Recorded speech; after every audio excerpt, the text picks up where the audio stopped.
आकाशवाणी मध्य प्रदेश से प्रस्तुत हैं प्रादेशिक समाचार।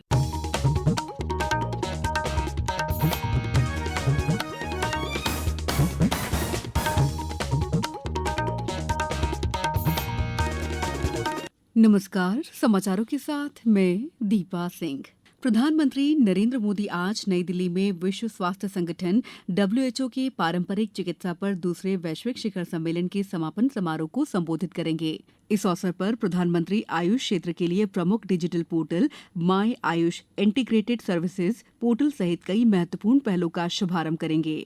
पेश है हमारे संवाददाता की एक रिपोर्ट। कार्यक्रम के दौरान श्री मोदी योग प्रशिक्षण पर विश्व स्वास्थ्य संगठन की तकनीकी रिपोर्ट और आयुष में 11 वर्षों के परिवर्तन पर पुस्तक जड़ों से वैश्विक पहुंच तक का विमोचन करेंगे। वे अश्वगंधा पर एक स्मारक डाक टिकट जारी करेंगे। वे वर्ष 2021 से 2025 के लिए योग के संवर्धन एवं विकास में उत्कृष्ट योगदान के लिए प्रधानमंत्री पुरस्कार प्राप्तकर्ताओं को सम्मानित करेंगे। प्रधानमंत्री पारंपरिक चिकित्सा खोज केंद्र का भी दौरा करेंगे, जो भारत और विश्व भर की पारंपरिक चिकित्सा ज्ञान प्रणालियों की विविधता, गहराई और समकालीन प्रासंगिकता को प्रदर्शित करने वाली एक अनूठी प्रदर्शनी है। विश्व स्वास्थ्य संगठन WHO और आयुष मंत्रालय द्वारा संयुक्त रूप से आयोजित 3 दिवसीय शिखर सम्मेलन का विषय है संतुलन की बहाली, स्वास्थ्य और कल्याण का विज्ञान और अभ्यास। प्रिया मंडल के साथ सकलैन अख्तर, आकाशवाणी समाचार, दिल्ली।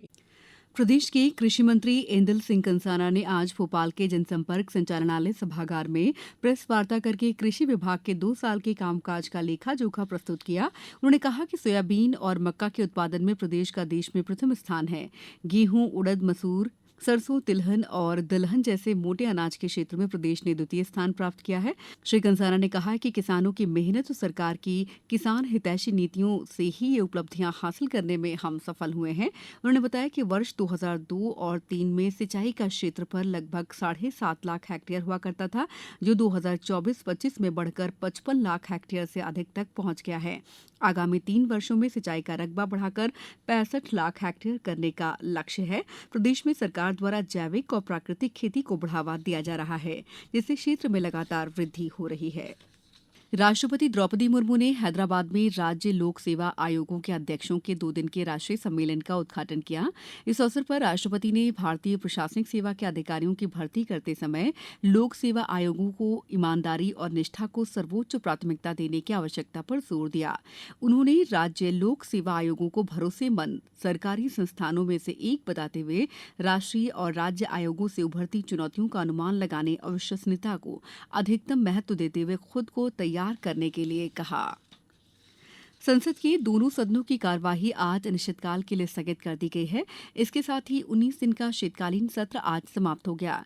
पहले लोकसभा को अनिश्चितकाल के लिए स्थगित किया गया, उसके बाद राज्यसभा को स्थगित किया गया। लोकसभा अध्यक्ष ओम बिरला ने समापन भाषण में कहा कि सदन की कार्यवाही लगभग 111% रही। उन्होंने कहा कि सदन की कुल 15 बैठकें हुई हैं।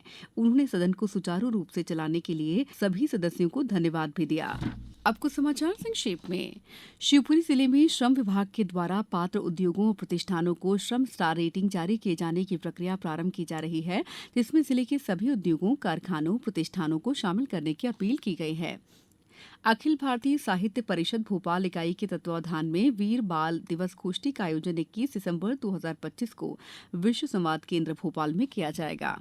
कटनी जिले में स्वास्थ्य विभाग ने मैदानी कर्मियों और आम नागरिकों को शीतलहर से बचाव की सलाह दी है। दिसंबर के अंतिम सप्ताह से जनवरी माह के दौरान शीतलहर और पाले की आशंका है। ऐसे में कृषि विभाग खंडवा द्वारा किसानों को सतर्क रहने की अपील जारी की गई है।